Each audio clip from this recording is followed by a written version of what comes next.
Hello everybody! I am Jmulls of Jmulls Gaming, and 2024 has been an amazing year for games so far, but there's a lot yet to come, so I want to take a minute here, just some time to sit back and let's talk about the games I'm most looking forward to for the remainder of 2024. And I want you to try and guess as to what the issue with the first couple of them is going to be for me. And let's start with Visions of Mana, which is a game coming out on August 29th. I played the demo that's available on Steam. I really enjoyed the demo. I thought it started rather slow, and I wasn't hooked on the writing or the world or the characters at the beginning of the demo, but the more and more I played of it, and the more I watched of the trailers, the more intrigued and fascinated I became, and the combat really began to click with me in the later portions of the demo as more abilities came online, and I started to get a grasp on everything. I think this game could be a massive sleeper hit, and there's so much interesting stuff within the game. The game looks beautiful, and the idea of roaming the map on the back of a giant robot blaring through the sky on its rocket fist, or traveling the ocean with this turtle that's flapping its arms. The combat is a real-time action combat system, but it comes alongside some rather interesting spells and the ability to swap between various party members. I'm still not sure if I'm going to play the full game, but the game itself looks rather charming, and I walked away from the demo really considering whether or not I wanted to play the game. Either way, I'm keeping an eye out for this game, and just, I don't know, the more I look at the game, the more I become intrigued by it. Next up, we have Warhammer 40,000 Space Marine 2.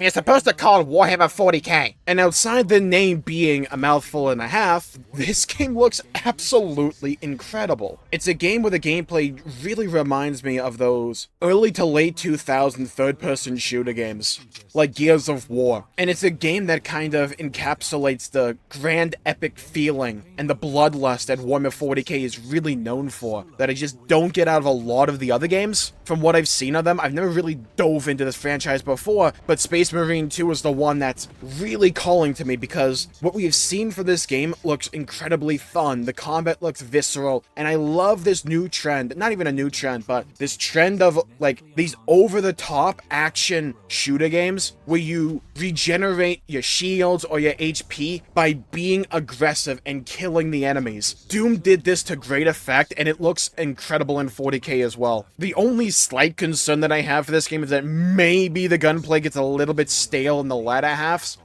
of the game, especially if we're only really fighting Tyranids, but that may not even be the case. Who knows what this game has in store. The set pieces and the visual variety on display with Space Marine 2 looks incredible, and the multiplayer components don't particularly appeal to me, though I imagine this game in the single player would be a ton of fun with co-op. We don't really get too many co-op based shooters nowadays, and Warhammer 40k Space Marine 2 in a lot of ways feels like it's a loving nod to an era of games that has kind of come and gone, with those late 2000s, early 2010s shooter games, whether they are FPS or third-person shooters, and I grew up with those kinds of games. Space Marine 2 just looks really epic and over the top, and look, you attach a chainsaw to a sword and you already got me wrapped around your thumb. But it's coming out September 9th, and yeah, not too long after Visions of Mana, and I'm still working my way through Black Myth Wukong. So for me, it's not even a matter of do I want to play these games or not, just if I have the time more than anything. Warhammer 40k is always one of those universes I've always wanted to really dive into, but I never had the excuse to until kind of now with Space Marine 2. It looks over the top and bloody and visceral, and that's what I would want out of a game like this for this IP. Looks rather intriguing to me. Speaking of things that come out in early September of all time periods, on September 10th we have Episode Igus, the DLC for the answer of Persona 3 Reload. I love Persona. I've been loving Persona 3 Reload. I've gotten back into the game and making my way through it. Been really enjoying it. I love Persona overall. And Episode Igus looks rather intriguing. I never got to play the answer back in the day, and the only version of P3 that I've actually played myself before this was Portable, where the answer, which is like this epilogue to the base story, just wasn't there in that version, and this DLC is essentially taking that epilogue and making a DLC for Reload. I think there's a bunch of new scenes and hangout events. I'm not sure though, don't quote me on that. It looks like more Persona 3 Reload, and I really enjoy that game, so this appeals to me, but it's also coming out September 10th, one day after Warhammer 40k Space Marine 2. Swear to God, I wish these game companies would just like space this stuff out a little bit more. I need them to sort out their schedules to appeal to me specifically. Thank you very much. But yeah, Persona has this formula when it comes to turn-based RPG combat that I just absolutely love and can't get enough of. It's fun and enjoyable, but my main issue with at least looking at the answer from back in the day was that it looked extremely grindy for an epilogue, and I don't know how they're gonna sort that out when it comes to episode I guess. I hope they have something there, but I kinda got a feeling that it's just going to be the answer, but with a reload coat of paint. Maybe that's enough, because I think Reload's combat is arguably some of the best in the series, but I'll have to wait and see. But let's continue with Atlas, and let's talk about Metaphor v Fantasio. I have 2 games so far this year that are on Game of the Year watch for myself. That is Final Fantasy VII Rebirth and Black Myth Wukong. If there's going to be another game this year that's arguably going to go into a 3rd spot and be in contention for Game of the Year for me, it's almost certainly going to be Metaphor v Fantasio. Everything I've seen from this game looks absolutely incredible by Atlas. They're taking risks and going in directions I wanted them to, and having an entire new IP with Metaphor v Fantasio allows them to break the mold of a lot of the Persona and Shin Megami Tensei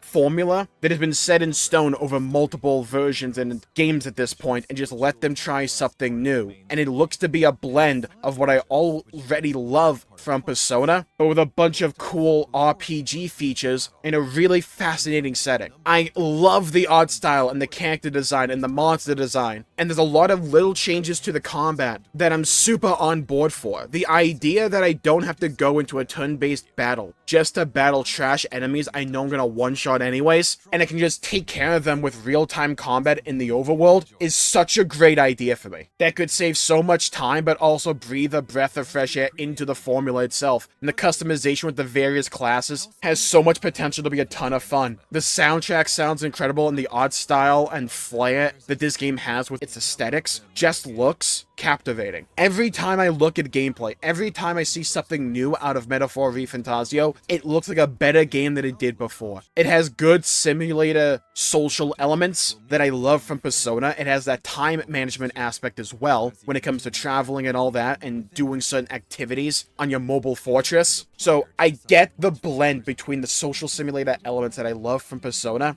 but I also get the combat that I love from Persona and Atlas overall, but with a bevy of new ideas and features and a new setting that's not just another high school. There's nothing wrong with that, but I like the fact they're willing to try something new and throw a whole bunch of new ideas at the wall and just see what sticks. This game has so much potential for me. You always run into this little issue with Atlas games and new releases where you have this little fear in the back of your mind that they're just going to release a more complete edition in a year or two with new scenes and just new content and all that. And I don't know if that'll be the case with Metaphor v Fantasio, but it is Atlas. It's a safe bet. But I normally really enjoy Atlas games, especially Persona, mainly Persona. And Metaphor v Fantasio just looks like it's taking all the elements of Persona that I love and cherish, tweaking them in ways that pique my curiosity, and also just trying a whole bunch of new stuff with it. I'm super excited to see how this game will shape up. I think this game easily has some of the highest potential of any of the games that come out this year, especially when it comes to my own interests. Now let's have a bit of a detour, a bit of a departure from the games I've talked about so far. Let's talk about Indiana Jones and the Great Circle. When this game was first announced, I had zero expectations and I had pretty much zero hype for it. It irradiated the energy of a lot of modern games where I'm just like, oh god, how are they gonna mess this up? Is this even gonna feel like Indiana Jones? Or will it be another bastardization of a beloved IP? Then they showed more of it, and it looked and felt and smelled like Indiana Jones. I am not sold on the actual gameplay. The fist fighting, the gunplay looks a bit wonky to me, but I think the real charm of Indiana Jones is that sense of adventure and the mystery of unearthing these archaeological relics, and if the Great Circle is able to really hone in on these elements, which is, from everything I've seen, what it's trying to do, and it has an Indiana Jones charm alongside it, which, from what we've seen so far, I think it has. This game could be really fun and incredible. Being able to play an Indiana Jones adventure has a ton of potential and a lot of promise. This game shouldn't be a fighting game, it shouldn't be a shooting game, it should be an Indiana Jones game, and from what we have seen, with how cheesy the villains are, and the type of humor the game has, it feels like Indiana Jones. And it could be a bait and switch, and I don't know, because there's a pessimistic kernel in the back of my mind telling me not to get excited. But I also want to be excited, I want this game to land, and I want it to feel like Indiana Jones, and I'm kind of optimistic that it will. Every time I see more gameplay of it, I'm like, yeah, this is Indiana Jones. Like, maybe the whip could be clunky. There's so many little things that could go wrong with this game, and I'm not sold on the idea of it being first person. But I also do want to give it a shot to prove me wrong in those elements. It's not the game I'm most looking forward to in all of 2024, by a long stretch, but it could be a sleeper pick for me, just in terms of being a dang good game. I'm hopeful, and whether or not that hope and optimism is warranted, we'll just have to wait and see. Another game coming out relatively soon, actually, is Astrobot on September 6th. Oh, by the way, Indiana Jones was December 9th, I believe. Astrobot looks like a return to form for Sony for me. Sony over the last couple of generations have really leaned into cinematic third-person experiences. And there's nothing wrong with that, right? But I grew up on the PlayStation 1 and PlayStation 2, eras where PlayStation was known for variety. And was also known for 3D platformers, with big colorful characters and big colorful bombastic worlds. Astrobot looks to be a return to form for that. I grew up on games like Sly Cooper, I dipped my toes in a Crash Bandicoot, and I fell in love with games like Ratchet & Clank and Sly Cooper. And Astrobot, in a lot of ways, looks to be a PlayStation love letter. It's colorful, it looks varied, and at the end of it all, when I first saw gameplay for Astrobot, it simply looked fun. It felt like it was a game designed to be fun first and foremost, and felt like the PlayStation that made me fall in love with gaming all those years ago. I don't know if I will play this, because again, like, September is stacked for me, right? But Astrobot truly looks colorful and fun. I've wanted PlayStation to embrace variety for years and to try new things and to be colorful and wacky and fun again, instead of being super serious with these cinematic